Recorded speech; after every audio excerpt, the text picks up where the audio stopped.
Good evening friends, I hope आप लोग बहुत अच्छे होंगे। देखो, जो 92% लोगों ने वोटिंग की थी उन्हीं के लिए क्लासेस, जो 8% कह रहे थे हमें नहीं देखनी तो वो मत देखें। हम तो फास्ट रिवीजन कराएंगे, यहाँ पे समझाएंगे नहीं, फास्ट रिवीजन लेके आए हैं, ठीक है। वन शॉर्ट रिवीजन, एक ही बार में इतने सारे टॉपिक, और 25 क्वेश्चन यहाँ से मिल जाएंगे। 25 नहीं तो 20 तो पक्का क्वेश्चन मिल जाएंगे, और नहीं भी मिले तो इससे बेहतर आप नहीं पढ़ के जाओगे, मैं बार बार कहता हूँ। और जो 92% वोटिंग किए वही करें, नहीं तो आप अभी मुँह उठा के कह देंगे, बहुत ज्ञानी लोग हैं यूट्यूब पे ना, कहेंगे कि भाई आपने तो लॉन्ग क्लास ले ली। भाई तुम्हारे लिए नहीं, जो 92% लोग हैं उनके लिए क्लास हो रही है, जिन्होंने उस पर वोटिंग की थी, ठीक है। आप लोग निकल लो चुपचाप, आप पीडीएफ से पढ़ लो जाके, पीडीएफ भी पढ़िए, नहीं तो कह दो कि हम तो पीडीएफ से पढ़ रहे थे। भाई पीडीएफ पढ़िए, टेलीग्राम पे पढ़ लो जाके, ठीक है। सबसे पहला टॉपिक विमुद्रीकरण। विमुद्रीकरण के जी हमने नोट्स याद कराए थे। कैसे याद कराए थे? 5 रुपये के नोट पे क्या है, 5 रुपये के नोट पे आपने देखा होगा कि मैक्सिमम कितने लोग बैठ सकते हैं ट्रैक्टर पे। देखो, 2 यहाँ पे बैठ सकते हैं, 2 इस वाले बोर्ड पे बैठ सकते हैं, 3, 2 2 4 एक इस पर कुर्सी पे, तो 5 हो गए। तो 5 रुपये के ट्रैक्टर पे, 5 रुपये के नोट पे किसका चिन्ह होता है? ट्रैक्टर का, क्योंकि उस पर 5 लोग बैठ सकते हैं, ठीक है। उसके बाद कोणार्क का सूर्य मंदिर। सूर्य में क्या होती है? गर्मी। तो हम क्या कहते हैं? गर्मी जैसी लगती है, बस करो सूर्यदेव, बस करो मतलब 10 करो, बस करो 10 करो। तो ऐसे करके 10 के नोट पे क्या है? सूर्य। इस डायमेंशन भी याद करा देंगे भी ट्रिक से ही। तो क्या क्या कहोगे? सूर्यदेव। कोणार्क का सूर्य मंदिर 10 रुपये के नोट पे। 20 रुपये की लोरियों की किताब आती थी, 20 रुपये की लोरियों, ये लोरा 20 रुपये की, 20 रुपये के नोट पे एलोरा की गुफाएं। हम्पी, हैप्पी, हैप्पी, पास पास 50, 50 पास। जब पास पास रहोगे तो हैप्पी रहोगे ना, हम्पी, हैप्पी रहोगे, हम्पी। पास पास रहने से प्यार बढ़ता है, और दूर रहने से कुछ नहीं होता है, एक दूसरे से मिल के रहो, यही हमारा नैतिक शिक्षा है। तो क्या 50 पास पास हैप्पी रहोगे, हैप्पी। 50 रुपये के नोट पे क्या? हम्पी का रथ।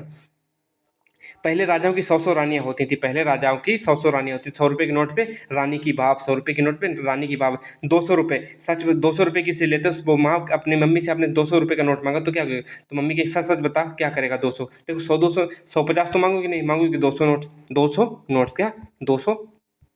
200 के नोट पे क्या? सांची का स्तूप, सांची का स्तूप। सच बता क्या करेगा? सच बता, 200 रुपये का क्या करेगा?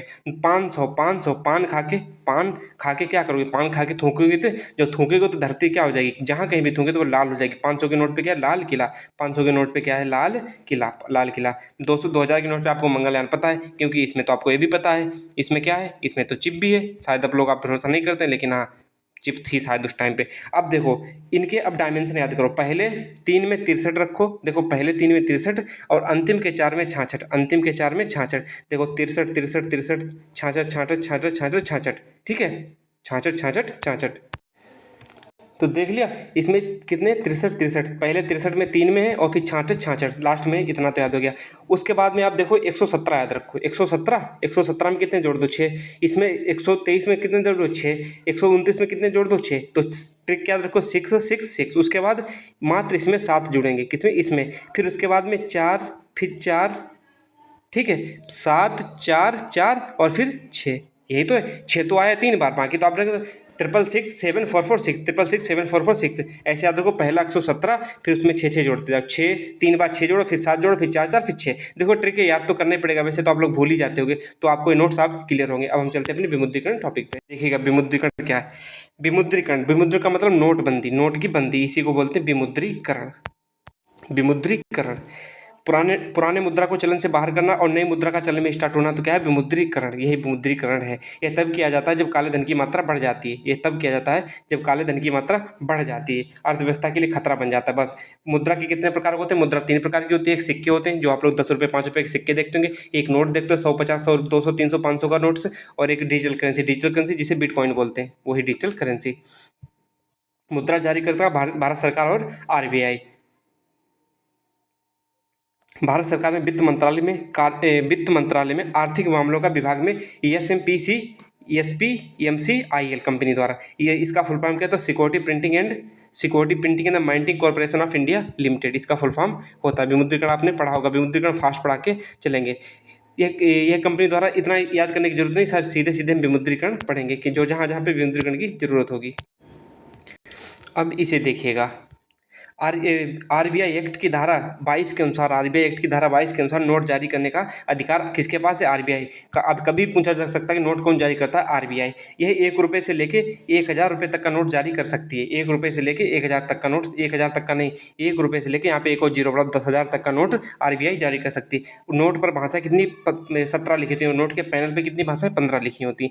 1 रुपये के नोट पर कौन हस्ताक्षर करता है? वित्त सचिव के हस्ताक्षर होते हैं। बाकी के सभी नोट पे आरबीआई को होते हैं। भारत में विमुद्रीकरण 3 बार हो चुका है। आज़ादी से पहले 12 जनवरी 1946 को हुआ था, जिसमें 1,000 और 10,000 के नोट बंद किए गए थे। 1954 में फिर क्या हुआ? बीच में 1954 में 5,000 और 10,000 के नोट दोबारा शुरू कर दिए गए। फिर दूसरी बार विमुद्रीकरण कब हुआ? मोरारजी देसाई की सरकार में 1978 में हुआ। पीएम उस टाइम पे मोरारजी देसाई थे, गवर्नर आईजी पटेल थे और वित्त मंत्री हरिभाई एम पटेल थे। 500 के और 1,000 के नोट्स बंद, 5,000 और 10,000 के नोट बंद किए गए थे 1978 में। ठीक है, अब आगे तो तीसरी बार नोटबंदी कब हुई? हमारे मोदी जी ने की।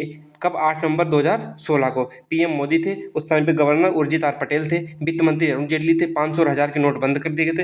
500 1,000 के कुल नोट 15.44 करोड़ बंद किए गए थे। वापस आए थे, टोटल इतने नोट थे लेकिन वापस आए थे 15.33 करोड़, लगभग 99% नोट्स वापस आ गए थे। और 2023 में 2,000 के नोट्स की चलन बंद हो गया, ना कि इसकी नोटबंदी से। नोटबंदी हम 3 बार ही काउंट करेंगे।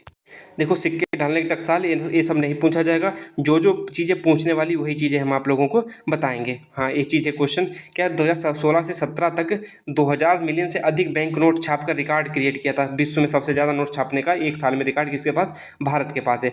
आरबीआई, अब देखो क्या आरबीआई द्वारा जारी पहला नोट 5 रुपये का 1938 में, स्वतंत्रता के बाद 1 रुपये का नोट 1949 में जारी हुआ। 1987 में पहली बार गांधी का चित्र 500 के नोट पर छपा। 1996 में गांधी सीरीज चल रही थी, 1996 से गांधी की जो फोटो है जो नोट पर, उसकी सीरीज चली। और 2005 में नोटों की छपाई वर्ष 2005 से नोटों पर छपाई वर्ष स्टार्ट हुआ। नोट पे मतलब छपाई होने लगी इसकी। अब क्या है? 1957 तक भारतीय रुपए आनों में विभाजित था। कब तक? 1997। रुपए का प्रतीक क्या है? ए वाला ऐसे करके ऐसे कटा हुआ है। और इसका जो बनाया किसने था? डी उदय कुमार ने। भारत में कितनी बार विमुद्रीकरण हो चुका है? सॉरी, विमुद्रीकरण अलग होता है, अवमूल्यन अलग होता है। तो भारत में 3 बार मुद्रा का अवमूल्यन हो चुका। कब? 1949 में, 1966 में और 1991, जिसे एलपीजी बोलते हैं। आपको ये इकोनॉमी का टॉपिक है। IFSC कोड का फुल फॉर्म क्या है? इंडियन फाइनेंशियल सिस्टम कोड, और 11 अंक का होता है। और स्विफ्ट कोड का society for the world wide inter bank financial telecommunication code. और सीबीबी का कार्ड वेरिफिकेशन वैल्यू। आपका एक खत्म हो गया क्या? विमुद्रीकरण। अब विमुद्रीकरण में आप लोगों के लिए एक क्वेश्चन है कि 500 के टोटल नोट्स कितने थे? 500 के नोटों की संख्या कितनी थी? 500 के नोटों की संख्या और 1,000 रुपये के नोटों की संख्या कितनी थी? ये हमें जरूर गूगल करके कहीं से भी बताओ। एक क्वेश्चन आपको बता दें, यूपीपी जेल वार्ड में पूछा गया था, तो आपको भी कुछ वर्क करना चाहिए। अब आगे जीएसटी, दूसरा टॉपिक जीएसटी। जीएसटी का full form goods and service tax. यह एक अप्रत्यक्ष कर है, 1 जुलाई 2017 को लागू हुआ था। भारत का जीएसटी मॉडल कनाडा मॉडल पर आधारित है। भारत का जीएसटी मॉडल, इसमें 5 साल की सजा होती चोरी करोगे जीएसटी तो। इसके पंजीकरण 15 अक्षर होते हैं, जिसे जीएसटी इन बोलते हैं। GST in. जीएसटी इन का फुल फॉर्म क्या होता है? GST identification number. इसमें 15 अंकों का होता है। प्रथम 10 अंक जो है वो राज्य को डिनोट करते हैं, अंतिम 3 अंक वो बिजनेस को, कि आप पढ़ाते हो या कहीं कपड़े का काम करते हो, और बीच के जो बचे हुए अंक कितने हैं वो आपको पैन कार्ड को दर्शाते हैं। जो जीएसटी के दायरे में 20 लाख से अधिक के टर्नओवर वाले व्यापारी आते हैं। जीएसटी के सभी निर्णय जीएसटी परिषद करती है। जीएसटी के जितने भी निर्णय हैं जीएसटी परिषद, आगे पढ़ेंगे क्या होती है। जीएसटी परिषद के 33 सदस्य होते हैं जीएसटी परिषद में। जैसे किसी भी चीज़ को बनाने के लिए एक ग्रुप बनाया जाता है, काउंसिल बनाई जाती है, उसी प्रकार से जीएसटी को समझने के लिए एक जीएसटी काउंसिल है। इस परिषद का गठन असीम दास गुप्ता की सिफारिश पर किया गया था। जीएसटी का सर्वप्रथम फ्रांस में 1954 में लागू हुई थी। अब देखो, मादक पेय पदार्थों पर जीएसटी नहीं लगता है। मादक पेय जैसे शराब हो गई, पेट्रोल हो गई, और उत्पादक जो रियल एस्टेट वाले, उन पर जीएसटी नहीं लगती है। पूछा जा सकता है, देखो यही ऑप्शन आएगा, शराब या पेट्रोल में से कोई एक ऑप्शन आएगा जिसमें पूछा जाएगा कि किस पे जीएसटी नहीं लगती है। सबसे पहले जीएसटी किस राज्य में लागू? असम में लागू हुई थी। सबसे बाद में जीएसटी जम्मू एंड कश्मीर में लागू हुई थी। क्या? जीएसटी। यूपी में कौन से नंबर पे लागू हुई थी? 9वें नंबर पे यूपी में जीएसटी लागू हुई थी। भारत में केंद्र व राज्य के बीच जीएसटी का जो डिवाइडेशन, जो अनुपात होता है वो 50-50 होता है। मतलब 5 लाख रुपए, 10 लाख रुपए आए तो 5 लाख राज्य के होंगे, 5 लाख केंद्र के होंगे। तो इसमें ज़्यादा समझने वाली कोई चीज़ है नहीं। विलासिता कर को राज्य कर पर, राज्य स्तर पर जीएसटी के अंतर्गत शामिल किया। कौन से कर को, किस कर को राज्य स्तर पर जीएसटी के अंतर्गत शामिल किया? किसे? विलासिता कर का। यूपीपी रेडियो, वो रेडियो ऑपरेटर था, उसमें पूछा गया था। जेल वार्डर में। अब देखो जीएसटी परिषद में क्या क्या होता है। जीएसटी परिषद में सदस्य कितने, 33। नंबर 1 होता है वित्त मंत्री केंद्र सरकार का, उसके साथ में एक राज्य मंत्री होता है वो, उसके बाद 28 राज्यों के वित्त मंत्री। उत्तर प्रदेश के वित्त मंत्री कौन थे, राजेश कुमार खन्ना है, राजेश कुमार खन्ना। और 3 राज्यों के जो 3 यूटीज हैं, यूटी में यूनियन टेरिटरी, यूनियन टेरिटरी का मतलब केंद्र शासित प्रदेश, दिल्ली, जम्मू एंड कश्मीर और पुडुचेरी। तो 1 2 28 30 और 3 33, टोटल कितने सदस्य हो गए, 33। और जीएसटी की गणपूर्ति कितने पर होती है, 50%। 50% लगभग में 33 सदस्य हैं। जब तक 17 सदस्य नहीं होंगे तब तक गणपूर्ति नहीं मानी जाएगी, मतलब बैठक स्टार्ट नहीं होगी। जीएसटी परिषद के अध्यक्ष कौन होते हैं, वित्त मंत्री होते हैं।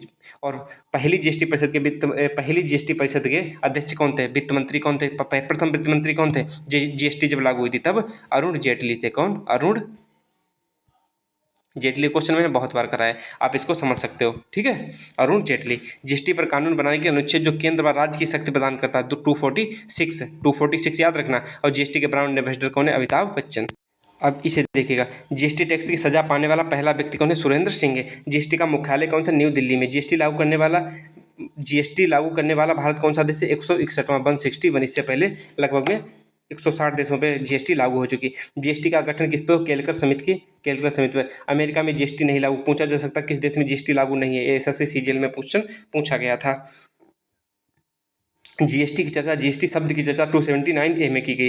जीएसटी लागू करने के लिए 122वां बिल था और 101वां संशोधन अधिनियम था, 101वां अधिनियम था। इतना तो पता ही होगा कि बिल और अधिनियम में कितना अंतर होता है। केंद्र द्वारा लगाए गए और एकत्र किए गए कर में राज्य के हिस्से से संबंधित अनुच्छेद कौन सा, 269 है। जीएसटी का संग्रहालय कहाँ, गोवा में। जीएसटी संग्रहालय कहाँ, गोवा में।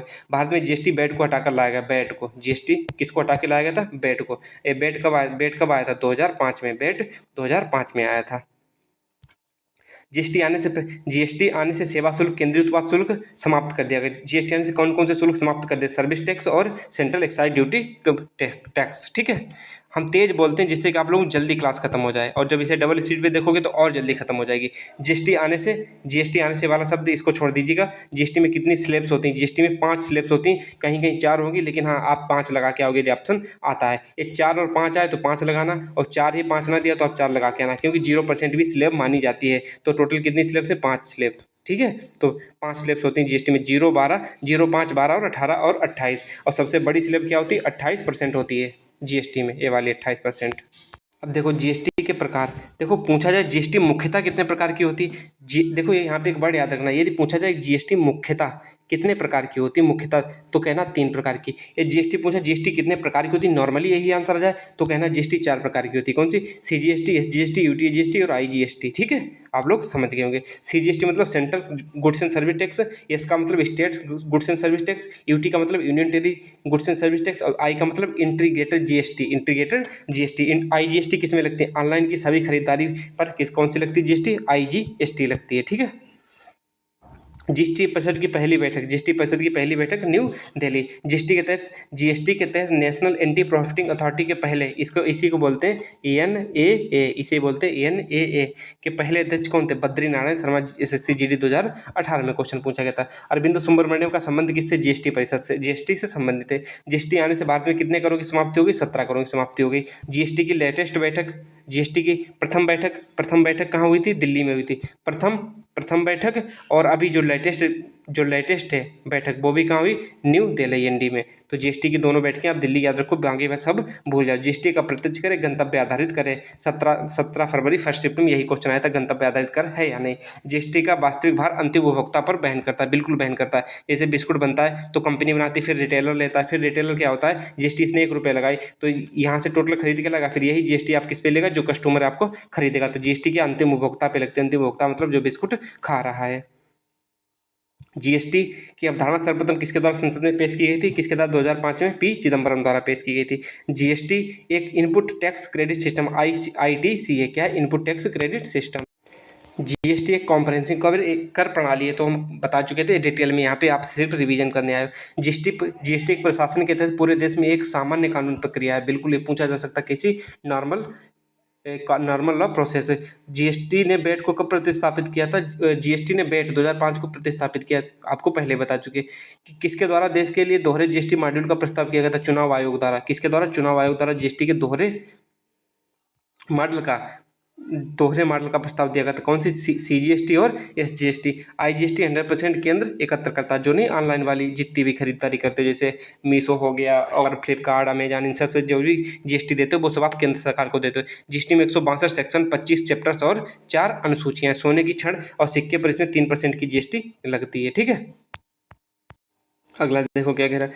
कच्चे, कीमती और अर्ध कीमती पत्थरों पर जो कोई जरूरी नहीं है, इसको छोड़ दीजिए, अब टाइम उतना नहीं है। अब सिर्फ ये वाला याद रखो। मुनाफाखोरी विरोधी उपाय, यह निश्चित करने के लिए GST का लाभ उपभोक्ताओं तक पहुंचाया जा रहा है या नहीं पहुंचाया जा रहा है GST का लाभ। इसे national anti profiting authority NAA की स्थापना इसीलिए इसकी किसकी स्थापना की गई थी?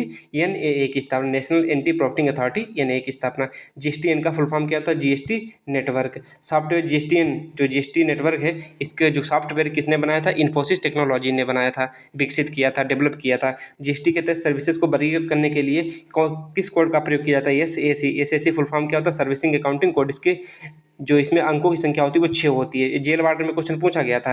गुड्स वस्तुओं को वर्गीकृत करने के लिए 8 अंक की, जिसे हम HASN बोलते हैं, इसे सर्विसिंग बोलते हैं। हार्मोनाइज्ड, ये इनका आप लोग हमें जरूर बताएं, न्यूमेरिकल्चर ऐसे करके होता है। तो HASN कोड का फुल फॉर्म भी मैंने धीरे से बोल दिया, आप समझ पाएंगे तो जरूर कमेंट करके जाना। 8 अंक का होता है। एच देखो कितने का होता है? एच का मतलब एच पे जो अल्फाबेटिकल ऑर्डर होता है वो 8 होता है, तो इसीलिए इसकी संख्या 8 मान लो। ऐसे ट्रिक होती है याद करने की। GST के लिए नारा कौन सा? एक राष्ट्र एक कर एक बाजार। GST परिषद के सभी सदस्यों की नियुक्ति कौन करता है? राष्ट्रपति के द्वारा की जाती है। GST परिषद के सभी कार्य में भाग लेने के लिए स्थायी गैर मतदान, इसकी तो जरूरत ही नहीं, इसको छोड़ दो, एक क्वेश्चन में आएगा ही नहीं। अब देखिएगा क्या, GST परिषद के किसी निर्णय हेतु केंद्र सरकार के नोट का महत्व नोट बता रहे, बोर्ड का महत्व कितना? 1/3, और राज्य सरकार के बोर्ड का महत्व 2/3 होता है। CGST एक्ट 2017 में कितनी अनुसूचियाँ? 3 अनुसूची, 21 चैप्टर, 174 सेक्शन। बहुत इंपॉर्टेंट नहीं है चीज़ें। GST कानून में कितने GST रिटर्न है? कितने? 22 तरह के GST रिटर्न है। GST के लिए इनवॉइस प्रोत्साहन, मेरा बिल मेरा अधिकार, कौन सी योजना? GST के लिए इनवॉइस प्रोत्साहन योजना कौन सी बनाएगी? मेरा बिल मेरा अधिकार। स्टार्ट कब? 1 सितंबर 2023 से। केंद्रीय GST में शामिल कर केंद्रीय उत्पाद शुल्क, सेवा कर, प्रतिकारी शुल्क, सीमा शुल्क और केंद्रीय बिक्री कर और अधिभार व उपकर। देखो कौन कौन से मैंने केंद्रीय उत्पाद शुल्क जरूर याद रखना किसमें शामिल है? केंद्रीय GST में। सेवा कर केंद्रीय GST में, और सीमा शुल्क और केंद्रीय बिक्री करे किसने शामिल? देखो इसमें भी केंद्रीय लगा, इसमें भी केंद्रीय लगा, तो आप लोग तो जान सकते हो केंद्रीय हो गई। उसके बाद सीमा शुल्क और सेवा कर, ये जरूर याद रखना किसमें आता है? केंद्रीय GST में आता है। उसके बाद राज्य कर GST में क्या आता है? राज्य कर GST में आता है मनोरंजन कर, बिल्कुल राज्य में आता है। लॉटरी, सट्टेबाजी, जुआ, बैट और विलासिता कर और चुंगी कर, ये सब किसमें आते हैं? राज्य GST में। GST को CGST को राष्ट्रपति ने मंजूरी कब थी? 12 अप्रैल 2017 को दी थी राष्ट्रपति ने मंजूरी। ये आपका GST भी टॉपिक खत्म हो गया। अब नेक्स्ट टॉपिक है पुलिस प्रशासन और सामान्य प्रशासनिक व्यवस्था। ठीक है, इसमें सीधे सीधे क्वेश्चन आएंगे, हम सीधे सीधे आपको बता रहे हैं। केंद्र सरकार किस अंतराल पर IPS के कैडर की संख्या बल में पुनः जांच करती है 5 साल में, कि कितने IPS कम है, कितने IPS नहीं है, कितनी हमारी जनसंख्या है, उसी चीज़ में कितने साल में चेक करती है कि हमें IPS की संख्या बढ़ानी चाहिए घटानी चाहिए, कितने? 5 साल में। राष्ट्रीय सांप्रदायिक सद्भाव फाउंडेशन की कार्यकारी परिषद का अध्यक्ष कौन होता है? केंद्रीय गृह सचिव होते हैं। धर्मबीरा की अध्यक्षता में राष्ट्रीय पुलिस आयोग की नियुक्ति कब हुई थी? 1970 के दशक में हुई थी। देश का सबसे बड़ा पुलिस बल कौन सा है? यूपी पुलिस है देश की सबसे बड़ी पुलिस बल। प्रत्येक जिले में पुलिस को कानूनी समस्याओं के बारे में सलाह देने के लिए एक अधिक कानूनी सलाहकारों की नियुक्ति कौन कर सकता है? राज्य सरकार कर सकती है कानूनी सलाहकार के लिए। इसमें ज़्यादा कुछ है नहीं, ये सब क्वेश्चन आए हुए हैं इसलिए मैंने इनको लिखा। 1991 में UPP की युवा शाखा जो वर्तमान में राज्य अपराध रिकॉर्ड ब्यूरो, उसका पहले नाम क्या था? राज्य अपराध ब्यूरो था, पहले उसका नाम क्या था? राज्य अपराध ब्यूरो। विशेष सुरक्षा समूह अधिनियम 1988 में कहा गया SPG के सदस्य का कार्यकाल, राष्ट्रपति जब तक चाहेगा तब तक SPG के सदस्य का कार्यकाल होगा। पुलिस बल के पुनर्गठन पद्मना भैया समिति की स्थापना कब हुई थी? सन 2000 में हुई थी पद्मना भैया समिति की स्थापना। आगे क्या है? पुलिस स्टेशन में SHO का न्यूनतम कार्यकाल 2 वर्ष होता है। DSP की भर्ती कौन करता है? राज्य लोक सेवा आयोग को UPPSC करती है, जो DSP होता है। डिप्टी सुपरिटेंडेंट ऑफ पुलिस विभाग में कितनी सशस्त्र बटालियन मौजूद है? 33 सशस्त्र बटालियन मौजूद है। IB की स्थापना इंटेलिजेंस ब्यूरो की 1947 से पहले अंग्रेज द्वारा हुई थी। और SOER इसका फुल फॉर्म पूछा गया था, इसलिए इस बात जरूर SOER state open education resource. 1861 अधिनियम के तुरंत बाद स्थापना ITBP की हुई थी। और स्वतंत्र भारत में यूपी के प्रथम पुलिस महानिरीक्षक कौन थे? BN लाहिड़ी थे। स्वतंत्र भारत में यूपी के प्रथम महानिरीक्षक कौन थे? BN लाहिड़ी थे। और उसके बाद मॉडल पुलिस अधिनियम 2006, अच्छे से याद रखना, मॉडल पुलिस अधिनियम कब आया था? 2006 में आया था। में राज्य सरकार रैंक के लिए पैनल में शामिल राज्य पुलिस सेवा के 3 वरिष्ठ अधिकारी में डीजीपी की नियुक्ति करेगी। कौन 3 वरिष्ठ अधिकारियों में से डीजीपी की नियुक्ति करेगी? कौन? राज्य सेवा बोर्ड, राज्य सरकार। ठीक है, राज्य सरकार रैंक के लिए, राज्य सरकार रैंक के लिए पैनल में शामिल राज्य पुलिस सेवा के 3 वरिष्ठ अधिकारियों में से जैसे जो 3 सबसे बड़े वरिष्ठ अधिकारी होते हैं उन्हीं का डीजीपी बना देगी राज्य सरकार। मॉडल पुलिस अधिनियम 2006 के अनुसार एक महिला एवं बाल संरक्षण डेस्क प्रत्येक पुलिस थाने स्टेशन पर होनी चाहिए। ये 2006 पुलिस मॉडल अधिनियम कहता है। महिला सम्मान प्रकोष्ठ क्या है? महिला सम्मान प्रकोष्ठ यूपी पुलिस विभाग की एक इकाई पुलिस व नागरिकों के बीच एक पुल बनाने और महिलाओं के मुद्दों के संबंध में पुलिस में जनता का विश्वास बढ़ाने के लिए बनाई गई। कौन? पूछा जाए महिला सम्मान प्रकोष्ठ किस लिए बनाई गई? पुलिस और जनता के बीच में एक सद्भाव बनाने के लिए की गई है। और यूपी अग्निसेवा किसके अंतर्गत आती है? यूपी अग्निसेवा, जो अग्निशमन में भर्ती होती है वो यूपी पुलिस के अंतर्गत आती है। इसे देखो, यूपी पुलिस को कानून व्यवस्था बनाए रखने व अपराध नियंत्रण के में उत्कृष्ट योगदान के लिए सम्मानित होने वाला पुलिस बल प्रेसिडेंट्स कलर किससे सम्मानित होती है? सबसे ज़्यादा जो कानून व्यवस्था जो बनाए रखता है उससे किससे सम्मानित किया जाता है? प्रेसिडेंट कलर से सम्मानित किया जाता है। सारी शिकायतों गिरफ्तारी किए गए व्यक्तियों के नाम, शिकायतकर्ता का नाम यदि रिकॉर्ड करने की सामान्य ड्यूटी, जनरल ड्यूटी किसकी होती है? पुलिस थाने का प्रभारी अधिकारी होता है। ठीक है, 1962 से पहले यूपी के राजपत्रित अधिकारियों के विरुद्ध भ्रष्टाचार की जांच कौन करता था? पुलिस अधीक्षक करता था। राजपत्रित मतलब इंस्पेक्टर से ऊपर रैंक वाले। भारतीय पुलिस सेवा भर्ती अधिनियम कब आया था? 1954 में। क्रॉस, तलवार, डंडा और राज्य प्रतीक एक साथ नामित है पुलिस महानिदेशक के लिए। कौन सा? क्रॉस, तलवार और डंडा। ठीक है, जीडी डायरी का स्वतंत्र निरीक्षण कौन कर सकता है? जीडी डायरी का स्वतंत्र निरीक्षण कौन करता है? जिले का मजिस्ट्रेट कर सकता है। केंद्र सरकार की मंजूरी के बिना आईपीएस कैडर के पदों को 6 महीने से अधिक अवधि के लिए खाली नहीं रखा जा सकता। केंद्र सरकार की अनुमति के बिना किसी भी आईपीएस कैडर में, कोई भी जैसे यूपी कैडर होता है, केरला कैडर होता है, इस कैडर में 6 महीने से अधिक भी आईपीएस की जो संख्या जहाँ कोई कमी है तो उसको खाली नहीं रख सकते हैं। राष्ट्रपति पदक पुरस्कार 2023 में यूपी में उत्तर प्रदेश पुलिस में किसे? मनु भाकर को मिला। मनु भास्कर है, भाकर नहीं, भानु भास्कर, मनु बता रहे यार, मनु जो अभी जीत गया उसके दिमाग चढ़ गया। भानु भास्कर को मिला, एक क्वेश्चन पूछा गया था। ठीक है, राष्ट्रीय डिजिटल मुख्य पोर्टल 2017 में, राष्ट्रीय डिजिटल पुलिस पोर्टल 2017 में किसने लॉन्च किया? राष्ट्रीय अपराध पुलिस ब्यूरो ने लॉन्च किया था।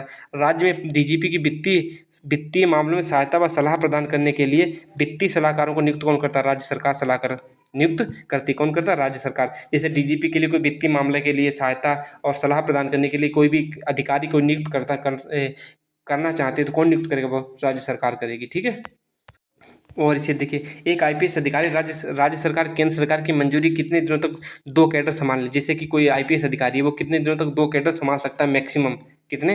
1 साल तक।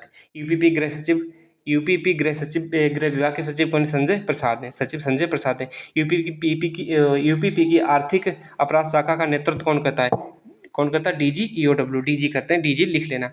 पुलिस सुधार रिबेरो समिति 1998 बनी थी। रिबेरो समिति कब बनी थी? पुलिस सुधार पर रिबेरो समिति 1998 में। जिन मार्गों से जुलूस निकलना उनका मार्ग निर्धारण, जैसे कि मुस्लिम वगैरह इनमें ताजिया वगैरह निकलता था, जैसे जुलूस निर्धारण किस रैंक से नीचे वाले अधिकारी नहीं कर सकते हैं, जैसे कि किस रास्ते से जाएगा, तो सहायक जिला पुलिस अधीक्षक से नीचे के अधिकारी कोई नहीं कर सकते। पुलिस अधिकारियों के इस्तीफे की नाममात्र नोटिस, पुलिस अधिकारी इस्तीफे की नाममात्र नोटिस के बाद 2 महीने पहले आपको नोटिस देना पड़ेगा, तब आप इस्तीफा दे पाओगे। प्रत्येक राज्य पुलिस को सशस्त्र और निहत्थे शाखाओं में किस रूप से विभाजित किया जाता है? लंबवत, हॉरिजॉन्टल, परपेंडिकुलर। यूपी पुलिस का प्रमुख क्या था? डीजी होता है। कौन होता है? डीजी होता है।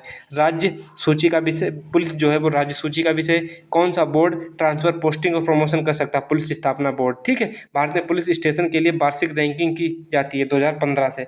भारत में पुलिस स्टेशन, जैसे सारे पुलिस स्टेशन कौन टॉप करेगा? इस बार शायद उड़ीसा का किया था, दिल्ली का किया था, कोई एक पुलिस स्टेशन टॉप किया था। आप लोग उसको ध्यान रखना। भारत में पुलिस स्टेशन के लिए वार्षिक रैंकिंग जारी करता है 2015 से, किसके द्वारा? गृह मंत्रालय द्वारा जारी की जाती है। आगे क्या कह रहा है? कांस्टेबल के साथ कार्य करने, उन्हें दिशा निर्देशित प्रश्नोत्तरी और प्रशिक्षण अभ्यास समझाने में सहायता करता कौन? Head constable. कांस्टेबल के साथ हेड कांस्टेबल होगा तो आप लोगों को पता ही है। और सीसीआई इसका फुल फॉर्म होता है crime and criminal information system. FIR का होता है first information, FIR first information report.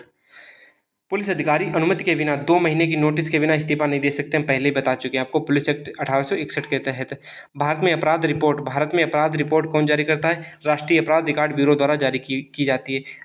और रेंज डीआईजी और एसपी को नियंत्रित करेगा। रेंज डीआईजी और एसपी को नियंत्रित करेगा, परामर्श देगा कि वैध कार्यों के एक दूसरे को अतिक्रमित ना करें। कौन कौन करेगा? आईजी करेगा कि डीआईजी और एसपी एक दूसरे से लड़ ना जाए। तो कौन, मतलब इनके काम में एक दूसरे को दखलंदाजी ना करे। तो कौन इसको नियंत्रित करेगा? IG, inspector general of police, IG. जब कोई व्यक्ति अपनी मृत्यु की स्थितियाँ बताते हुए मर जाता है तो वह बयान मृत्युकालिक कथन कहलाता है। ये क्वेश्चन पूछा गया था। भारत सरकार द्वारा कब राष्ट्रीय पुलिस एनपीसी की स्थापना 1977 में की गई थी? अब यहाँ पे देख लीजिएगा, कांस्टेबल की जो भर्ती होती है 100% भर्ती बोर्ड कराता है। एसआई की 50% भर्ती होती है, 50% प्रमोशन होता है। इंस्पेक्टर की 100% प्रमोशन होता है। अब देखिए, कौन अपने द्वारा किए गए कार्य पर एक मासिक रिपोर्ट एसपी को प्रस्तुत करता है? कौन? Additional SP. हमने ये कार्य किए। जेल प्रशासन में सजा की कमी को क्या कहा जाता है? माफ़ी कहा जाता है। माफ़ी हो गई आपको। 2014 में स्मार्ट पुलिस की परिकल्पना का अनावरण किसने किया था? पीएम मोदी ने किया था। ग्रामीण व शहर के पुलिस स्टेशन में स्टेशन लिपि के कर्तव्य का पालन कौन करता है? स्टेशन वो हेड कांस्टेबल करता है। किसकी अनुमति के बिना रोजगार में संलग्न नहीं होना? जैसे कि किसी की अनुमति के बिना किसी रोजगार में संलग्न नहीं होगा। जैसे कि आपको कोई बिजनेस करना है, कुछ भी करना है, तो आपको अनुमति लेनी पड़ेगी। यदि आप पुलिस में काम कर रहे हो, यदि आप पुलिस विभाग में नौकरी पा रहे हो, तो किसकी? IG, inspector general of police की। अपराधों का विश्लेषण कौन करता है? NCRB, national crime record bureau. बस इसका फुल फॉर्म अदर को पूछा जा सकता है। स्वतंत्रता के बाद पहली पुलिस सुधार समिति किस राज्य में बनी थी? किसमें? केरल में बनी थी। यूपी पुलिस का सर्वोच्च अधिकारी डीजीपी होता है। डीजीपी। जिला के सर्वोच्च अधिकारी एसपी। केंद्रीय कारागार यूपी में कितने हैं? केंद्रीय कारागार यूपी में 6 है ना? हाँ, 6 हैं।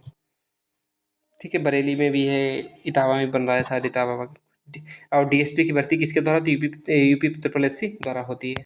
सबसे बड़ा अधिकारी डीजीपी, फिर एडिशनल एडीजीपी, फिर आईजी, फिर डीआईजी, फिर एसएसपी, फिर एसपी, फिर होता है डीएसपी, फिर होता है इंस्पेक्टर, फिर एसआई जिसे दरोगा बोलते हैं, फिर हेड कांस्टेबल, फिर कांस्टेबल। इनकी रैंक इस बार भी पूछी गई तो अगली बार भी पूछी जाने की संभावना है। एचएम कोड की समिति के आधार पर आईजी का सिस्टम कब से? 1861 से आईजी का सिस्टम आया है।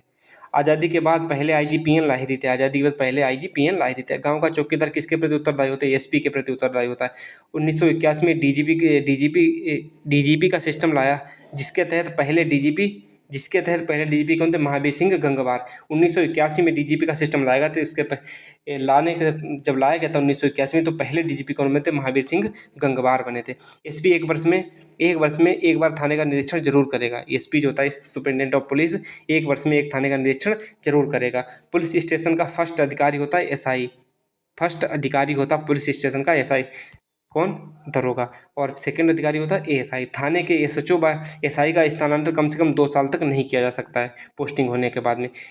यूएन के अनुसार यूनाइटेड नेशन के अनुसार 1 लाख जनसंख्या पर 222 पुलिसकर्मी होने चाहिए। प्रत्येक प्रदेश की पहली केंद्रीय कारागार कौन थी? बरेली में थी। यूपी में कितने अग्निशमन दमकल हैं? कितने? 144 केंद्र हैं। यूपी में आतंकवाद विरोधी दस्ते एटीएस की स्थापना 2004 में हुई थी, लखनऊ में एटीएस। वुमेन हेल्पलाइन नंबर 1090 और 1091 भी है। और इसके जो हेड है वो नीरा रावत है। यूपी में 3 पीएसी महिला बटालियन, कौन? रानी अवंतीबाई लोधी।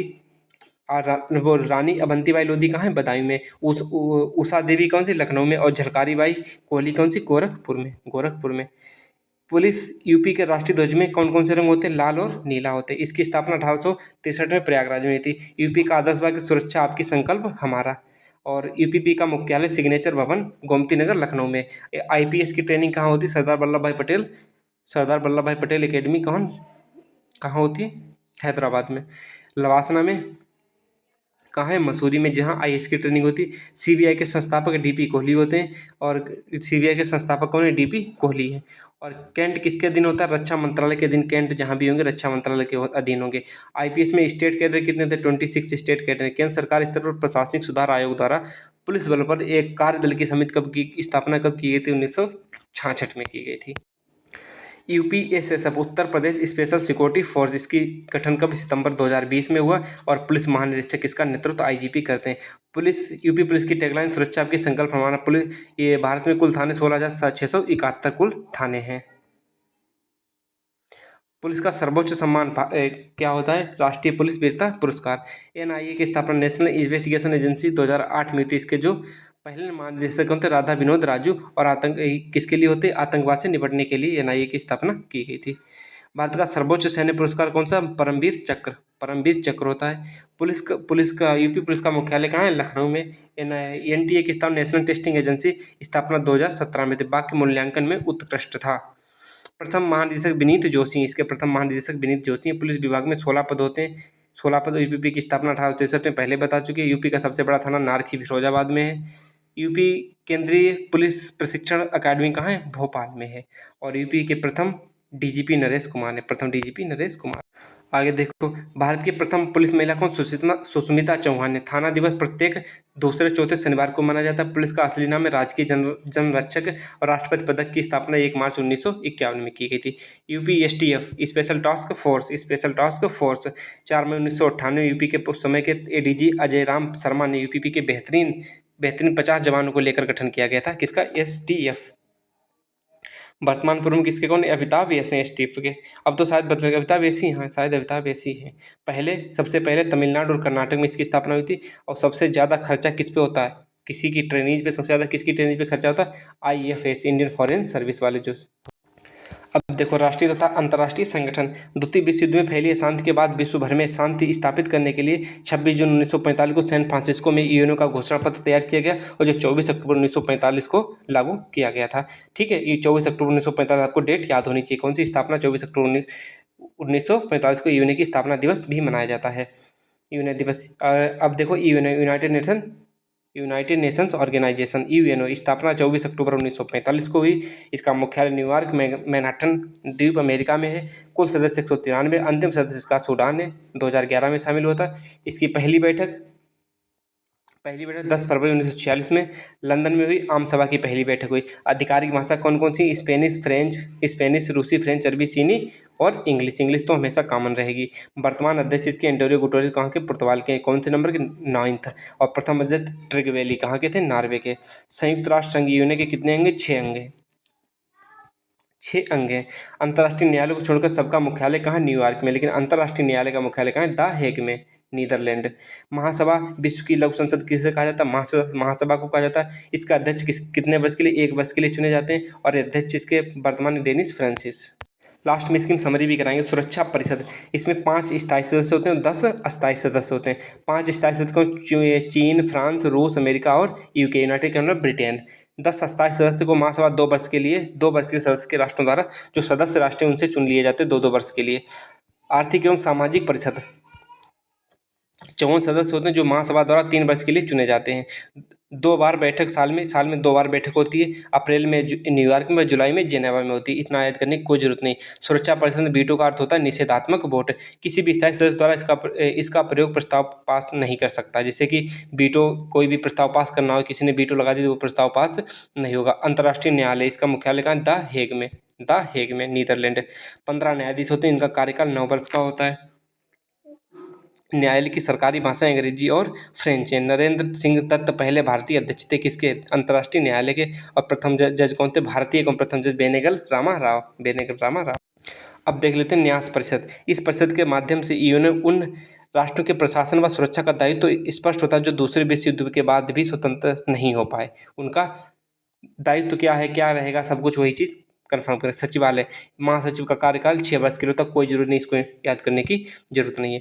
दक्षिण एशियाई क्षेत्रीय सहयोग संगठन, सार्क दक्षेस की स्थापना कब हुई थी? 8 दिसंबर 1985 को।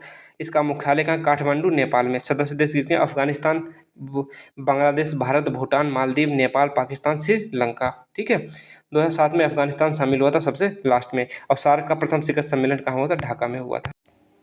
देखो, ओपेक इसका मुख्यालय कहाँ? वियना में। 1960 में इसकी स्थापना हुई थी। Organisation of petroleum exporting countries. ठीक है, और मुख्यालय वियना, ऑस्ट्रिया में। इसके सदस्य देश कितने? 13। सारे देश याद करने की जरूरत नहीं है, फिर भी ईरान, इराक, कुवैत, लीबिया, संयुक्त अरब अमीरात, सऊदी अरब, Algeria, Nigeria, Gabon, Angola, Equatorial और वेनेजुएला और कांगो, केवल इतने याद रखो। 13 देश हैं। ब्रिक्स का दूसरा नाम R5 था पहले, अब तो चेंज हो गया शायद इससे। अब अर्जेंटीना अब है नहीं इसमें, पहले था अर्जेंटीना।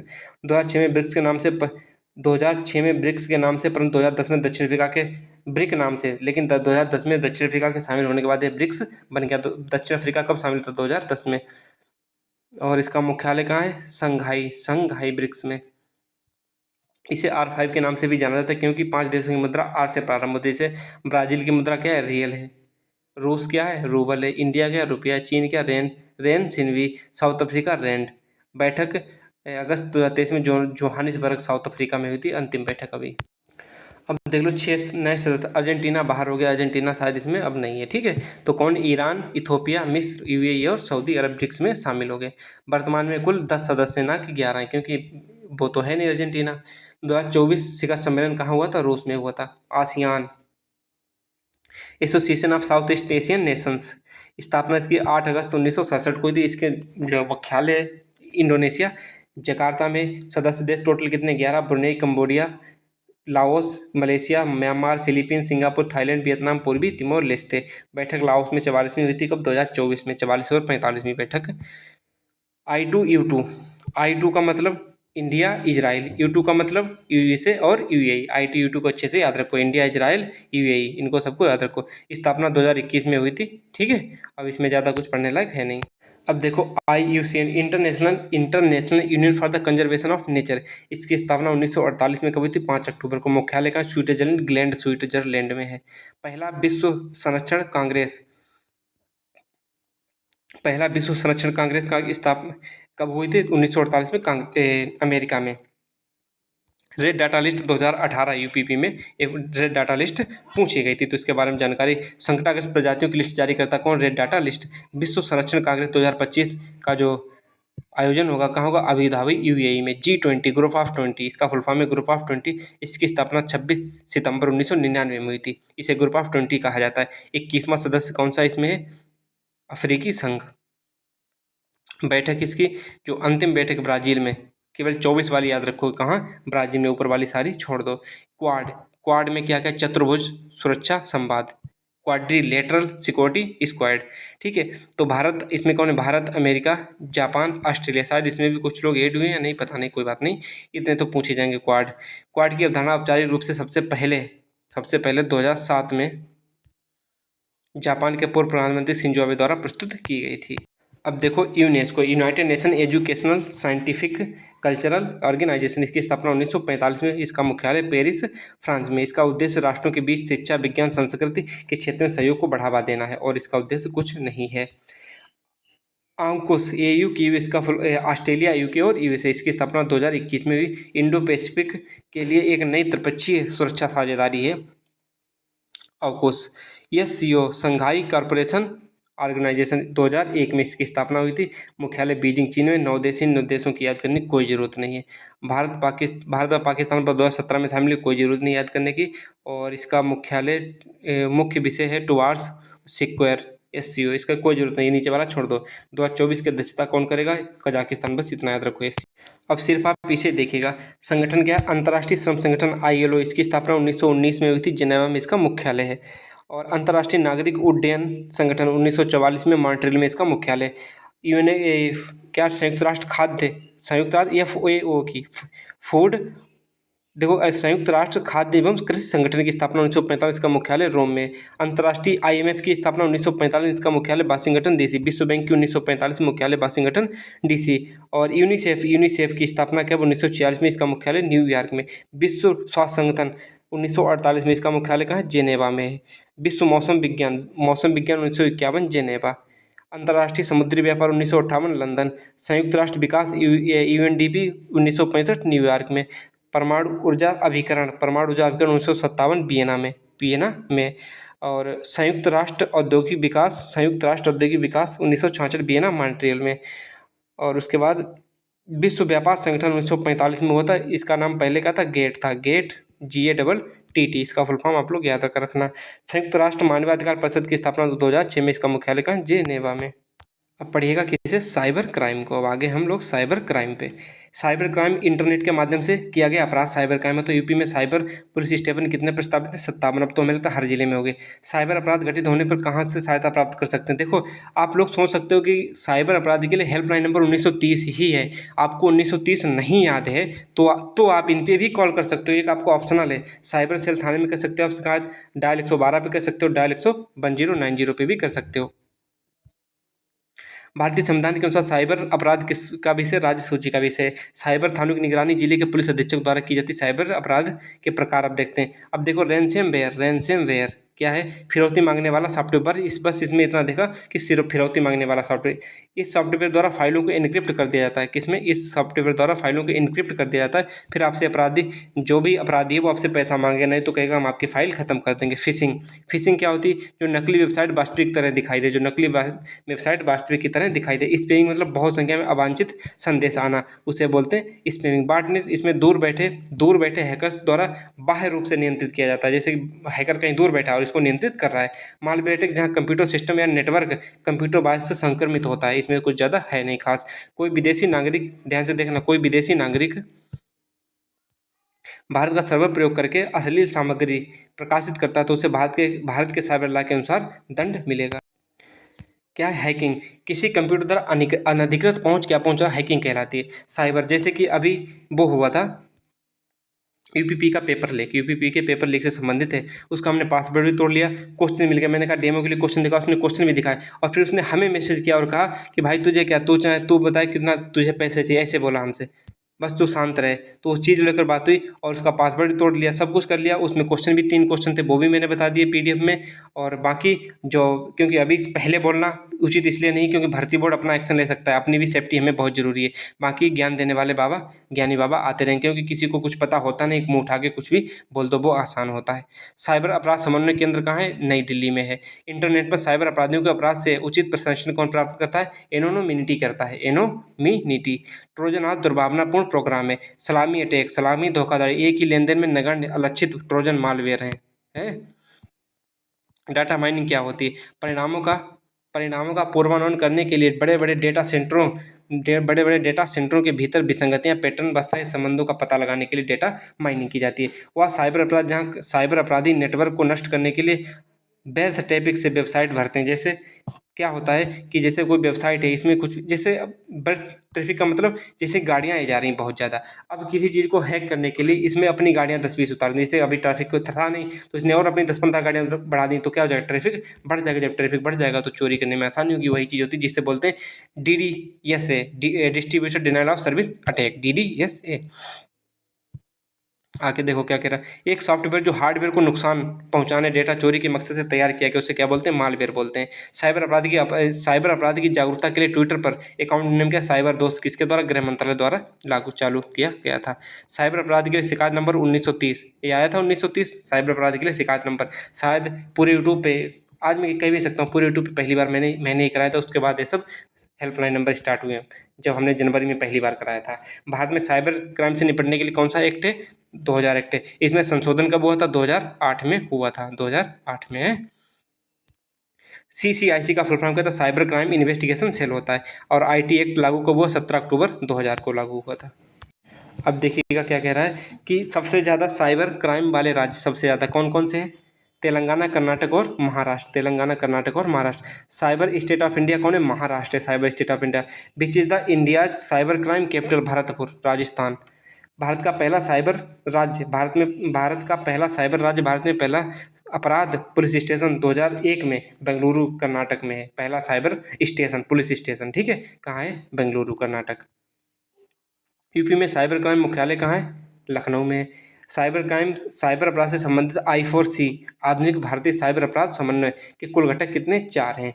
साइबर अपराध के लिए भारत की सरकार की ऑफिशियल वेबसाइट कौन सी? cybercrime.gov.in। भारत में IT संशोधन कब हुआ था? जो IT एक्ट जो हुआ था, IT एक्ट जो 2012 उसमें संशोधन कब हुआ था? 2008 में हुआ था। बुडापेस्ट कन्वेंशन किसके लिए संबंधित? डेटा सुरक्षा संधि से, जिससे हर देश का डेटा सुरक्षित रहे, इसीलिए उसे बुडापेस्ट कन्वेंशन किया जाता है। राष्ट्रीय साइबर सुरक्षा नीति कब हुई? 2013 में आई। मेलवेयर का प्रयोग करके सुरक्षा कमजोरियों का फायदा उठाकर एक PC पर अनाधिकृत रिमोट एक्सेस क्या होता है? बैकडोर होता है। कंप्यूटर वायरस का स्वयं की पुनरावृत्ति के लिए स्पॉन होता है। जैसे कोई स्वयं अपना वो बना ले, अपनी कॉपी कर ले, उसे बोलते हैं स्पॉन। साइबर कानून में DOS, डिनायल ऑफ सर्विस बोलते हैं। DOS का फुल फॉर्म जरूर याद रखना। यदि कंप्यूटर अपने आप रिबूट हो रहा है तो वायरस के कारण हो रहा है। साइबर क्राइम को 2 प्रकार से वर्गीकृत किया जाता है। कंप्यूटर को टारगेट किया जाता है, नंबर 1, और नंबर 2 पे क्या है कि जहाँ पर कंप्यूटर का प्रयोग करके एक औजार के रूप में प्रयोग होता है। महाराष्ट्र के प्रत्येक जिले में साइबर पुलिस स्टेशन है। कहाँ? महाराष्ट्र में। तो यूपी में भी हो गया। वायरस का फुल फॉर्म क्या होता है? Virus vital information resource under seize, virus का फुल फॉर्म होता है। भारत का पहला वायरस क्या है? ब्रेन। 2000 में अब तक सबसे ज़्यादा फैलने वाला वायरस का आई लव यू। स्पाईवेयर एक जासूसी माल वाला मालवेयर है। माइकल एंजेलो 1993 बूट रिबूट है। और आपसे पूछा जा सकता है माई कैफे, एम कैफे होगा CAFE, क्या है? एक एंटी वायरस है माई कैफे। ठीक, आपका साइबर अपराध खत्म। अब देखो उत्तर प्रदेश में राजस्व। उत्तर प्रदेश में राजस्व मेन चीज़ें हम कराते जाएंगे, बाकी हम हर चीज़ छोड़ते जाएंगे। देखो मेन चीज़ें कराएंगे, बाकी आप लोग PDF से तो पढ़े होंगे। क्या है कि तहसीलदार तहसील का सबसे बड़ा राजस्व अधिकारी होता है। इसमें यही लाइन सबसे इंपॉर्टेंट है। अब देखो क्या है, राजस्व परिषद उत्तर प्रदेश की स्थापना इलाहाबाद प्रयागराज 1831 में की गई थी। उत्तर प्रदेश राजस्व संहिता 2006 का विस्तार पूरे उत्तर प्रदेश में है। राजस्व संहिता विस्तार पूरे उत्तर प्रदेश में। बाकी राजस्व घाटा, राजस्व व्यय, वो सब आपको पता होगा। चलो कराए देते हैं क्या जाता है। राजस्व बजट सरकार का वह खाता जो चालू वित्तीय वर्ष से संबंधित, उसे क्या बोलते हैं? राजस्व बजट बोलते हैं। या 24 वाला पेपर होता है उसमें पूछा गया था, एक विशिष्ट वित्तीय वर्ष के लिए सरकार की राजस्व प्राप्तियां और राजस्व व्यय क्या होता है? राजस्व बजट कहलाता है। अब आगे क्या है? राजस्व व्यय, यह व्यय केंद्र अथवा राज्य सरकार की भौतिक या वित्तीय संपत्तियों के निर्माण के अतिरिक्त अन्य उद्देश्यों के लिए किया जाता है। जैसे ब्याज भुगतान हो गया, सेवाएं हो गई, अनुदान हो गया, वेतन हो गया, पेंशन हो गई, इन सब के लिए। राजस्व व्यय सरकारी घाटे को पैमाना नहीं है। राजस्व घाटा क्या था? जब सरकार की कुल राजस्व प्राप्तियां कुल राजस्व व्यय से कम हो, तो उसका राजस्व घाटा ऐसे निकाल सकते हो। जब आपका खर्चा अधिक हो और इनकम कम हो तो उससे क्या होता है? घाटा ही तो होता है। अब देखो मेन चीज़ें दिखाएंगे। उत्तर प्रदेश राजस्व संहिता के 2006 के अनुसार ये राज्य सरकार एक कलेक्टर की नियुक्ति करेगी। ठीक है। धृति होल्डिंग क्या होती है? यूपी राजस्व संहिता 2006 के अनुसार एक अवधि या एक पट्टे वचनबद्ध अनुदान के तहत धारित भूमि क्या होती है? धृति होल्डिंग होती है। बाग भूमि क्या होती है? किसी जोत के भीतर भूमि का कोई निर्दिष्ट क्षेत्र है जिस पर पेड़ लगाए जाते हैं और इसकी अन्य भूमि मुख्य रूप से किसी अन्य उद्देश्य के लिए प्रयोग नहीं की जाती, तो उसे बाग भूमि बोलते हैं। बाग भूमि में क्या पपीता और केला नहीं आता है। आपसे पशुपालन की परिभाषा पूछी जा सकती है। पशुपालन की परिभाषा क्या है? वो कृषि की परिभाषा क्या है? कृषि की परिभाषा पूछी जा सकती है। यूपी राजस्व संहिता 2006 के अनुसार कृषि की परिभाषा क्या है? आप उसमें खेती करना या पशुपालन करना या कुछ भी करना जो खेती से संबंधित है, उसे क्या बोलते हैं? उसे बोलते हैं कृषि। ठीक है, तो ये चीज़ आप समझ गए कि। और हाँ, यूपी राजस्व संहिता में कहा गया है कि भूमि पर पपीता और केला जो लगा है तो उसे बाग भूमि नहीं माना जाएगा। भू राजस्व के प्रमुख स्रोत कौन कौन से हैं? कृषि भूमि पर कर के जल कर हैं और गैर कृषि भूमि। आगे देखो, संयुक्त प्रांत राजस्व अधिकारी विनियमन 1803 में पारित हुआ था। और आगे देखो, CBDT सेंट्रल बोर्ड ऑफ जो भी फुल फॉर्म इसका क्या बताएं? CBDT का अपना अधिकारी तो राजस्व बोर्ड अधिनियम 1800 जो अधिकार है, जो CBDT वो अपना अधिकार कहाँ से प्राप्त करती है? राजस्व बोर्ड अधिनियम 1963 से प्राप्त करती है। आगे क्या कह रहा है? उत्तर प्रदेश राजस्व बजट 2024-25 वित्त मंत्री सुरेश खन्ना ने 8वां बजट क्या है इतने रुपए का, कि आप लोग इसको पढ़ लो कि जितने रुपए हो। उत्तर प्रदेश का राजस्व परिषद के वर्तमान अध्यक्ष कौन थे? रजनीश दुबे। उत्तर प्रदेश में वर्तमान राजस्व मंत्री कौन है? अनूप वाल्मीकि। खाद्य एवं रसद विभाग मंत्री कौन है? सतीश चंद्र शर्मा। उत्तर प्रदेश 2000 राजस्व संहिता 2006 में स्थापित किया गया था। उत्तर प्रदेश राजस्व 2006 में स्थापित किया था, बिल्कुल स्थापित किया गया था। उसके बाद जिसमें 16 अध्याय 234 धारा में 4 अनुसूचियाँ हैं। किसी जिले का भू राजस्व प्रशासन का प्रमुख मुख्य अधिकारी जिला कलेक्टर होता है। आगे अगर भूमि राजस्व मुख्य रूप से भूमि से प्राप्त उत्पादों पर लगाया जाता है। भूमि राजस्व किस पे लगाया जाता है? जो भूमि से प्राप्त उत्पाद होते हैं। जिला प्रशासन वरीयता क्रम, सबसे बड़ा जिला में कौन सा? जिलाधिकारी। नंबर 2 पे उप संभाग अधिकारी जिसे उप जिलाधिकारी बोलते हैं। तहसील में कौन सा? तहसीलदार है। नायब तहसीलदार जो होता है मुख्य। राजस्व वृत्त में क्या होता है? कानून को होता है। और हल्का में जो होता है लेखपाल होता है। और गाँव में क्या होता है? अमीन होता है। तो बाय बाय, टेक केयर, मिलते हैं नेक्स्ट वीडियो में। और ये वीडियो आपको मैंने अपलोड कर देंगे। और उसके बाद यदि आपको अच्छा लगा तो अभी थोड़ी देर में यदि आपने कमेंट करके बताए, जो देखो लास्ट तक आया होगा वो बताएगा कि कैसा क्या है, क्योंकि सब तो लोग देखेंगे नहीं जहाँ तक। जब लास्ट में हमें बताना आके कि हमें क्या चाहिए। यदि अगला वीडियो आए तो बचे हुए 4 टॉपिक उन वीडियो में कवर कर देंगे। 2 घंटे में आपका पूरा रिवीजन हो गया। बाय बाय, मिलते हैं नेक्स्ट वीडियो में।